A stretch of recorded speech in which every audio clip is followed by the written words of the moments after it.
नमस्कार, Amar Ujala the bonus में आप सभी का बहुत बहुत स्वागत है। मैं हूं आपका दोस्त हर्ष शर्मा और एक बार फिर आईपीओ के इस खास सेक्शन में आप सभी दर्शकों का बहुत बहुत स्वागत है। और हम लोग देखिए नए आईपीओ की बाहर आई है तो हम लोग उस पर चर्चा करने जा रहे हैं यहाँ पर, और एक लिस्टिंग भी होती हुई दिखी है। तो सबसे पहले लिस्टिंग की बात करेंगे, लेकिन स्वागत करते हैं हमारे जो हमेशा हमारे साथ जुड़ी रहती है मैम आस्था मैम। बहुत बहुत स्वागत है, thank you so much ma'am, आपने अपना कीमती समय हमारे दर्शकों के लिए दिया। Thank you so much. चलिए अब हम लोग सबसे पहले बात करते हैं मणिपाल हेल्थ एंटरप्राइजेस को लेकर, क्योंकि देखिए बहुत ज़्यादा बज़ नहीं था इस आईपीओ को लेकर, लेकिन अगर आप इशू प्राइस देखेंगे तो 590 था यहाँ पर, और ग्रे मार्केट प्रीमियम जो कह रहा था आखिरी दिन तक भी वो भी ₹2.5 के आसपास कह रहा था। लेकिन लिस्टिंग कहाँ हुई, आप लिस्टिंग देखेंगे तो 652 रुपये के भाव पर हुई, यानी कि 10.5% का मुनाफा जो है यहाँ पर निवेशकों ने कमाया है। यानी कि एकदम उलट होता हुआ देखा, जिस तरीके से पूरा ठंडा रहा काफ़ी समय तक ये आईपीओ रहा, उसमें ग्रे मार्केट प्रीमियम में बहुत ठंडा रिस्पॉन्स देखने को मिला, लेकिन आप देखिए 10.5% का मुनाफा लिस्टिंग के हिसाब से जो है वो देखने को मिल रहा है। 590 था इशू प्राइस और 652 पे ये लिस्ट हुआ है।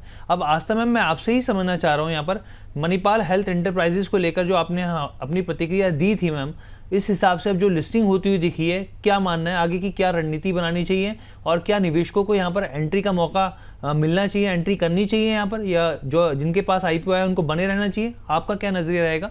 देखिए हर्ष, मणिपाल हेल्थ की हम बात करें तो यहाँ पे सब्सक्रिप्शन फिगर्स बहुत ज्यादा स्ट्रांग नहीं थे। तो मुझे लगता है जिन्होंने भी यहाँ पे आईपीओ के लिए अप्लाई किया मोस्टली सबको अलॉटमेंट मिले रहेंगे। तो जिन्होंने लगाया उनको यहाँ पे काफी अच्छा मुनाफा हुआ, और आपके साथ हमने डिस्कस भी किया था कि यहाँ पे छोटे मोटे लिस्टिंग गेन और लंबी अवधि के लिए लगाइए। तो लिस्टिंग गेन यहाँ पे डिसेंट हो गए 10% की। उसके पीछे का कारण मैं आपको बताती हूँ। देखिए सब्सक्रिप्शन फिगर्स इतने स्ट्रांग नहीं थे, और उस टाइम इस आईपीओ को लेके जो मूड माहौल था वो भी बहुत पॉजिटिव नहीं था। उसके बावजूद जिन लोगों ने लगाया, तो यानी कि वो लोग ऐसे थे जो बिल्कुल मन बना के बैठे थे कि लिस्टिंग कैसी भी हो ये वो लंबी अवधि के लिए रखना चाह रहे थे। क्योंकि ये हम एक उनकी साइकोलॉजी रीड कर रहे हैं, जरूरी नहीं है ऐसा हो, बट एक आइडिया ऐसा ही रहता है कि जब आपका मूड माहौल खराब है, सब्सक्रिप्शन पुअर आ रहे हैं, फिर भी अगर मैं आईपीओ में लगा रही हूँ तो इसका मतलब ये है, मैं एक एग्जाम्पल के तौर पर समझा रही हूँ कि मुझे पता है ये मुझे पोर्टफोलियो में रखना है कैसी भी लिस्टिंग हो। तो जब आज हमने देखा, जब इसकी यहाँ पे लिस्टिंग हुई, तो डिमांड सप्लाई का जो मैकेनिज्म काम करता है, तो यहाँ पे सप्लाई कम थी क्योंकि कोई बेचने के लिए आया ही नहीं। क्योंकि जिन्होंने भी लगाया था वो मन बना के लगाए हुए लोग थे, वो खुद के हाथ थे जो कि ये रखना चाहते थे काउंटर।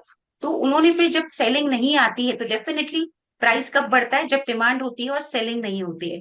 तो वही चीज हमने इसमें देखी, आज सप्लाई नहीं था, और सप्लाई नहीं था इसी वजह से इसने ये बढ़िया लिस्टिंग 10% की दिखाई। और ये लिस्टिंग बढ़िया भी इस मायनों में है क्योंकि अलॉटमेंट यहाँ पे पूरे पूरे मिले हैं। तो देखिए अलॉटमेंट जब अच्छे आ जाते हैं तो क्वांटिटी अच्छी खासी होती है, और उस पे अगर 10% का प्रीमियम हो गया तो मुनाफा अच्छा हो जाता है। तो ये एक बहुत अच्छी लिस्टिंग मानी जाएगी क्योंकि ये अलॉटमेंट भी जिसने जो लगाया उसको वो अलॉटमेंट आया है। तो लिस्टिंग अच्छी हुई है। अब करना क्या है, देखिए जिन्होंने हम ये तो बहुत बात कर ही नहीं सकते कि आईपीओ लगे नहीं, क्योंकि अगर अप्लाई करते लोग तो बिल्कुल लगते। यानी कि जिसने बिल्कुल मन नहीं था उन्होंने नहीं लगाया, तो वो आज कुछ ना करें। आज इसकी लिस्टिंग अच्छी हुई है, जैसा मैं बोल रही हूँ डिमांड सप्लाई का यहाँ पे मैकेनिज्म काम कर रहा है, तो अभी इसमें एंट्री ना करें। मुझे लगता है इनफैक्ट थोड़ा सा और ऊपर जाए तो इसमें थोड़ी पार्शियल पार्शियल मैं बोल रही हूँ, पार्शियल मुनाफा वसूली करिए, लेकिन आज के दिन एंट्री ना करें। तो चलिए आस्था मैम ने यहाँ पर जो है अपनी प्रतिक्रिया दे दी है। अब हम लोग दूसरा आईपीओ की बात करते हैं यहाँ पर, जिसकी आज जो है ओपनिंग होती दिखी है। आरडी इंडस्ट्रीज की बात कर लेते हैं यहाँ पर, और अगर आप देखेंगे तो देखिए तारीख मैं आपको समझाऊंगा, लेकिन पहले इसके बिजनेस मॉडल को जानना आपको बहुत ज़रूरी है। ये भारत की लेड रिसाइकलिंग जो बेसिकली कंपनी है, और हम सब जानते हैं रिसाइकलिंग को लेकर किस तरीके से यहाँ पे पूरी अर्थव्यवस्था एक अलग तरीके से यहाँ पर जो है डिमांड देखने को मिल रही है। कंपनी रिसाइकल्ड लेड से प्योर लेड और लेड अलॉयज जो है वो बनाती है। इसके प्रोडक्ट्स का इस्तेमाल एनर्जी स्टोरेज में, ई मोबिलिटी में, ऑटोमोटिव में, केमिकल इंडस्ट्रीज में होता है। यहाँ पर रिसाइकल्ड लेड का जो सबसे बड़ा इस्तेमाल है वो लेड एसिड बैटरीज बनाने में होता है, और इन बैटरीज की जो सप्लाई है वो ऑटोमोटिव ओईएम्स और इसके अलावा data centres, telecom tower, solar energy जैसे जो बड़े जो स्टोरेज होते हैं वहाँ पर होती है। यानी कि जो सनराइजिंग सेक्टर हैं वहाँ पर कंपनी का जो है वो काम साफ तौर पर निकल कर आता है।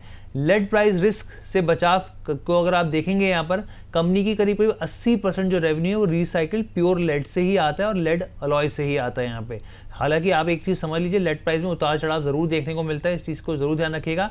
अब छोटी सी बात यहाँ पे, कंपनी अपने बिजनेस को डाइवर्सिफाई कर रही है। ग्रोथ स्ट्रेटेजी को हिसाब से देखें तो टिन कॉपर वेस्ट की रिफाइनिंग और रिसाइकलिंग में भी उतरने की तैयारी कर रही है। अब आते हैं डेट्स के ऊपर, आपके सामने स्क्रीन पर है 5 से 7 अगस्त तक ये खुला रहेगा यहाँ पर।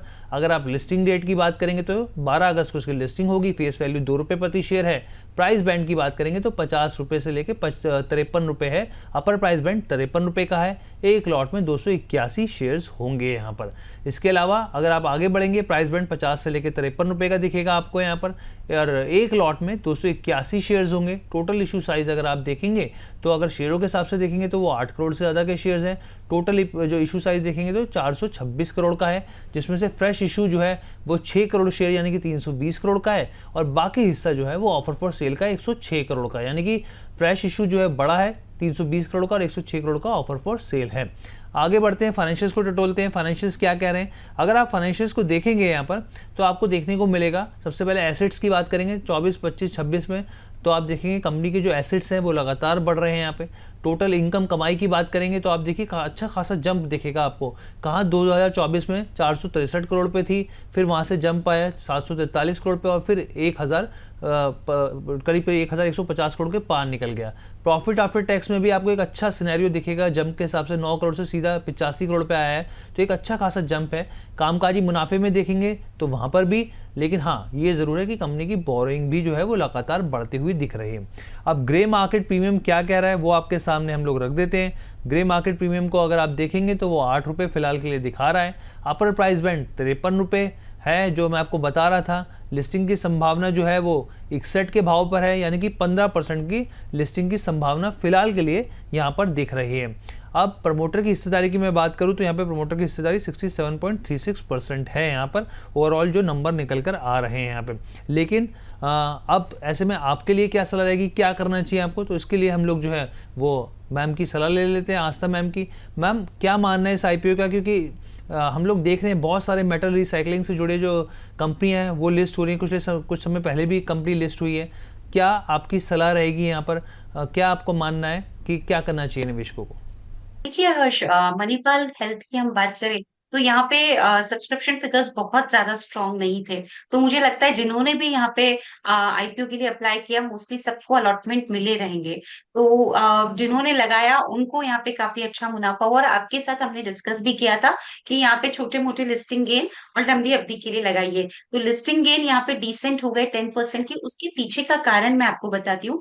देखिए सब्सक्रिप्शन फिगर्स इतने स्ट्रांग नहीं थे, और उस टाइम इस IPO को लेके जो मूड माहौल था वो भी बहुत पॉजिटिव नहीं था। उसके बावजूद जिन लोगों ने लगाया, तो यानी कि वो लोग ऐसे थे जो बिल्कुल बना के बैठे थे कि लिस्टिंग कैसी भी हो ये वो लंबी अवधि के लिए रखना चाह रहे थे।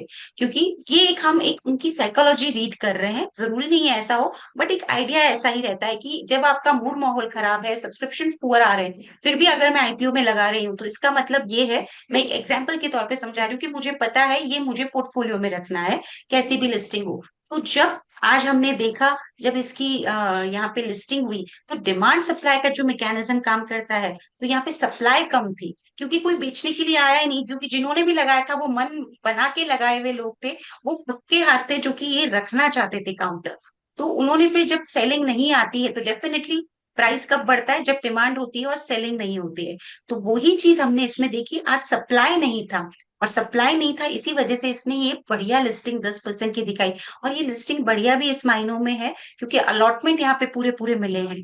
तो देखिए अलॉटमेंट जब अच्छे आ जाते हैं तो क्वांटिटी अच्छी खासी होती है, और उस पे अगर 10% का प्रीमियम हो गया तो मुनाफा अच्छा हो जाता है। तो ये एक बहुत अच्छी लिस्टिंग मानी जाएगी क्योंकि ये अलॉटमेंट भी जिसने जो लगाया उसको वो अलॉटमेंट आया है। तो लिस्टिंग अच्छी हुई है। अब करना क्या है, देखिए जिन्होंने हम ये तो बहुत बात कर ही नहीं सकते कि IPO लगे नहीं, क्योंकि अगर अप्लाई करते लोग तो बिल्कुल लगते। यानी कि जिसने बिल्कुल मन नहीं था उन्होंने नहीं लगाया, तो वो आज कुछ ना करें। आज इसकी लिस्टिंग अच्छी हुई है, जैसा मैं बोल रही हूँ डिमांड सप्लाई का यहाँ पे मैकेनिज्म काम कर रहा है, तो अभी इसमें एंट्री ना करें।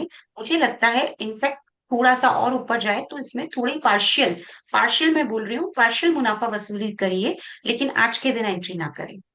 जी, तो ये देखिए, ये आस्था मैम की सलाह थी और मैम ने साफ तौर पर अपनी प्रतिक्रिया दे दी। उम्मीद करते हैं दर्शकों को यहाँ पर जो है तमाम जानकारियाँ मिली होगी। आस्था मैम बहुत बहुत धन्यवाद, थैंक यू सो मच अपना कीमती समय देने के लिए हमारे दर्शकों के लिए। और अगर आपको ये वीडियो पसंद आया होगा तो लाइक शेयर सब्सक्राइब कीजिए, फिलहाल के लिए इजाज़त दीजिए। बहुत बहुत धन्यवाद।